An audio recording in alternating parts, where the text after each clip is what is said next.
சென்னை பறக்கும் ரயில் சேவையை metro rail நிறுவனத்துடன் இணைக்க ரயில்வே வாரியம் ஒப்புதல். 15 ஆண்டு கால காத்திருப்புக்கு பிறகு மெட்ரோ ரயிலுடன் இணைகிறது சென்னை பறக்கும் ரயில் சேவை.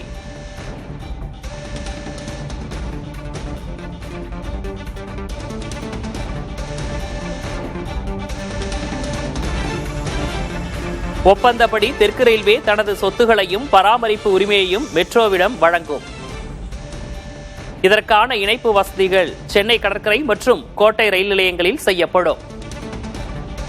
பறக்கும் ரயில் நிலைய பராமரிப்பு மேம்படுவதுடன் பயணிகளுக்கும் கூடுதல் ரயில் சேவை கிடைக்கும் என்றும் எதிர்பார்க்கப்படுகிறது. சென்னை பறக்கும் ரயில் சேவையை மெட்ரோ ரயில் நிறுவனத்துடன் இணைக்க ரயில்வே வாரியம் ஒப்புதல் அளித்திருக்கிறது. அண்மை செய்தியாக பார்க்கிறோம். 15 ஆண்டு கால காத்திருப்புக்கு பிறகு மெட்ரோ ரயிலுடன் இணைகிறது சென்னை பறக்கும் ரயில் சேவை. ஒப்பந்தப்படி தெற்கு ரயில்வே தனது சொத்துகளையும் பராமரிப்பு உரிமைகளையும் மெட்ரோவிடம் வழங்கும். இதற்கான இணைப்பு வசதிகள் சென்னை கடற்கரை மற்றும் கோட்டை ரயில் நிலையங்களில் செய்யப்படும். பறக்கும் ரயில் நிலைய பராமரிப்பு மேம்படுவதுடன் பயணிகளுக்கும் கூடுதல் ரயில் சேவை கிடைக்கும் என்று எதிர்பார்க்கப்படுகிறது.